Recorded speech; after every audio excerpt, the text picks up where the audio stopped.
And people who believe in the value of pessimistic myths, the pessimistic myths are a good entity rules in heaven, the good entity is at war with an evil entity, the evil entity rules over the earth, we are sinners, these are the end times, a system of divine eternal reward and abominable infernal punishment exists, the system compels the faithful observe and obey the will of the good entity, and the will of the good entity is in fact the will of a few paranoid, oppressive, violent people. These people are slaves, and their religious organizations are institutions of spiritual slavery.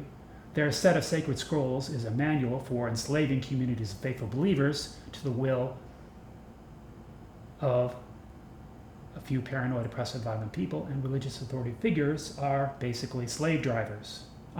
They drive the slaves in whatever direction it is that the few paranoid, oppressive, violent people want them to go.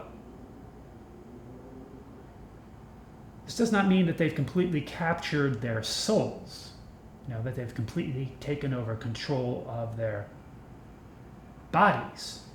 It's not that type of slavery.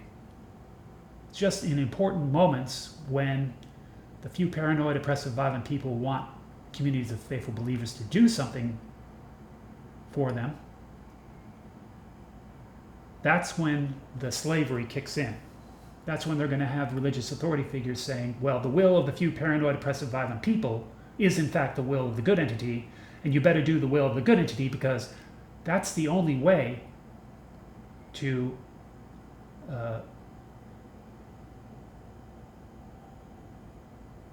save yourself from an afterlife of abominable infernal torment.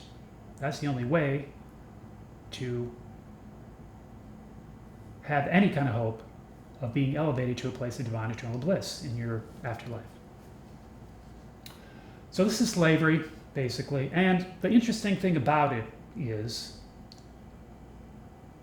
as I said, these pessimistic myths suggest truths about a set of living arrangements. The set of living arrangements existed when the myths were made and when the words were written down in a set of sacred scrolls. So we're talking about ancient, aggressive ideological traditions. And why are they aggressive? We'll get into that.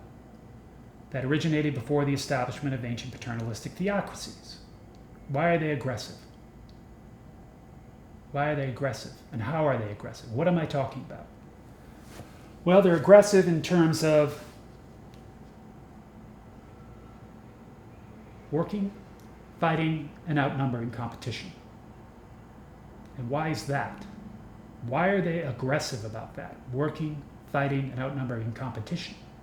They're aggressive because basically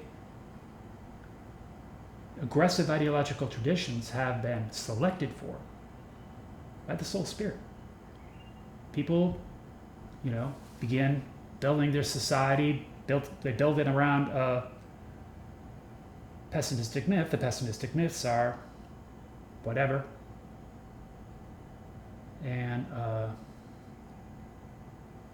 they ask themselves, well, what can we do to motivate our people to work, fight, and outnumber competition? And the soul spirit's going to tell you the answer to that, because we're all in continuous spiritual communion, according to my belief in the value of the most optimistic myths. Our divine eternal souls are in continuous spiritual communion with an infinite divine eternal being.